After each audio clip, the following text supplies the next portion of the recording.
Hi అండి. అందరికీ praise lord. మత్తయి సువార్త 23వ అధ్యాయం 1 నుంచి 12 గల దేవుని మాటలను ధ్యానించుకుందామండి. మొదటి 2 వచనాలు. అప్పుడు యేసు జనసమూహాలతోనూ తన శిష్యులతోనూ ఇట్లనెను, శాస్త్రులను పరిచయులను మోషే పీఠమందు కూర్చుండువారు. ఈ శాస్త్రులు పరిచర్యల వలె మనం కూడా దేవుని సన్నిధికి వెళ్ళి దేవుని వాక్యం వినే వారి వలె ఉంటే పరిశుద్ధాత్మ దేవుడు మనతో చెబుతున్నారు. 3వ వచనం చివరి భాగంలో, వారు చెప్పుదరే కానీ చేయరు.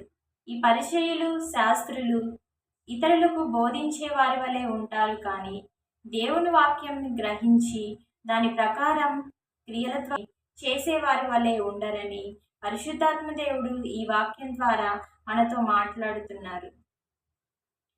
5వ వచనము, మనుషులకు కనబడు నిమిత్తము తమ పనులన్నీ చేయుదురు.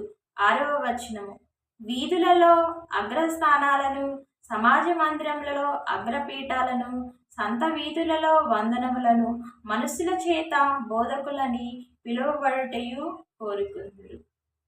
కాబట్టి శాస్త్రుల వలె పరిచయుల వలె మనం ఈ లోక అధికారం కొరకు ఎదురు చూసేవారు వలె కాక, అగ్రపీఠాల కొరకు ఎదురు చూసేవారి వలె కాక, మనల్ని మనం తగ్గించుకొని చెప్పేవారి వలె కాక చేసేవారి వలె ఉండాలని పరిశుద్ధాత్మ దేవుడు ఈ వాక్యం ద్వారా మనతో మాట్లాడుతున్నారు. 11వ వచనం, మీలో అందరికంటే గొప్పవాడు మీకు పరిచారకుడై ఉండవలెను. ఎవరైతే అధికారం కోరుకునే వారి వలె ఉంటారో పరిచారకుడై ఉండాలని పరిశుద్ధాత్మ దేవుడు ఈ వాక్యం ద్వారా మనతో మాట్లాడుతున్నారు. చివరిగా 12వ వచనము, తన్ను తాను హెచ్చించుకొనువాడు తగ్గింపబడును, తన్ను తాను తగ్గించుకొనువాడు హెచ్చించబడును.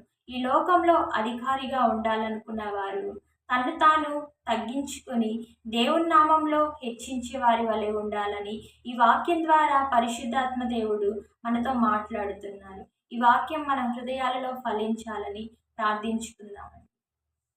స్తోత్రం స్తుతులు సర్వోన్నతుడ మహోన్నతుడ మా పరలోకపు రాజా యేసయ్య, బోధకుడు అయి ఉండి మాకు బోధిస్తున్న ప్రతి మాటను కూడా తండ్రి గ్రహించే జ్ఞానాన్ని మాకు దయచేయండి తండ్రి.